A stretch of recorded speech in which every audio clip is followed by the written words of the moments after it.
resulted in at least 60 injuries to police and fans, 16 arrests, and reportedly over $1 million worth of damage to the brand new amphitheater. It's only the second concert ever to be held there. According to police reports and eyewitness accounts, about an hour into the show, Rose spotted a fan in the front row taking photos of him and got upset. Cameras are not allowed into the amphitheater.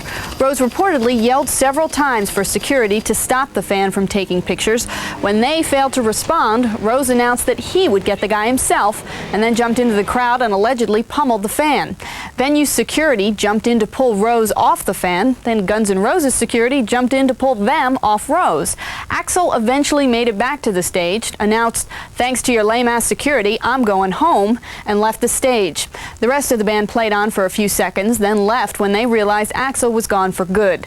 The house lights stayed down for 10 minutes as the crowd booed, and when the house lights came up, some 2,000 of the 20,000 fans began to rush the stage.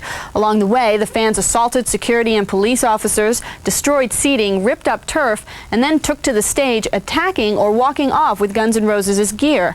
Here's what some witnesses at the scene had to say after the riot. Axl comes out, he's got on a new fur coat or whatever. They start singing. He looks down in the crowd and he's like, take it from me. All of a sudden he goes, if you won't take it, I'll take it from him. Axl jumps into the crowd. Security gets there in a hurry. Axl's throwing blows. He gets up on the stage. Security's all over, and all of a sudden Axl goes, I'm out of here because of piss poor security. He takes off, and the band kind of slowed down like they didn't think it was for real. Then they just took off. We kept waiting for him to come off. We kept waiting for him to come back on stage, and they loaded the bus and they immediately left. They stormed the stage, tore down speakers, the screens are down. Welcome to the jungle, Axl! I vandalized some property here.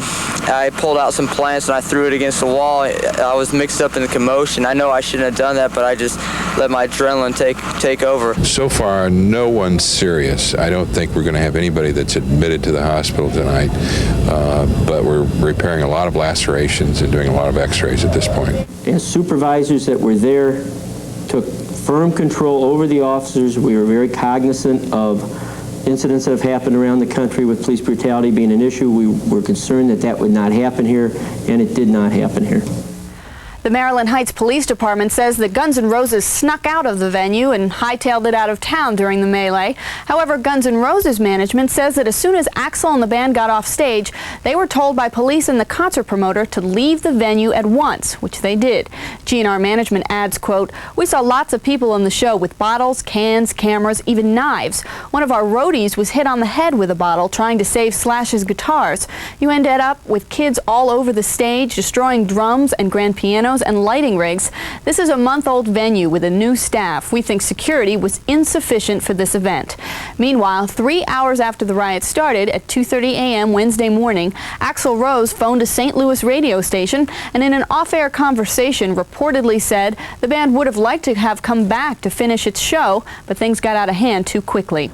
Dan Dirkles of the Riverfront Times, who was there to review the concert, told us that he not only saw police use water hoses and tear gas on the rioting fans, but that he witnessed individual acts of police brutality and that one of his fellow reporters was clubbed with a nightstick after telling police he was with the press. All this, adds Dirkle, because Axl Rose didn't like his picture being taken. With the band's gear trashed or stolen, the July 4th Guns N' Roses show in Chicago was canceled.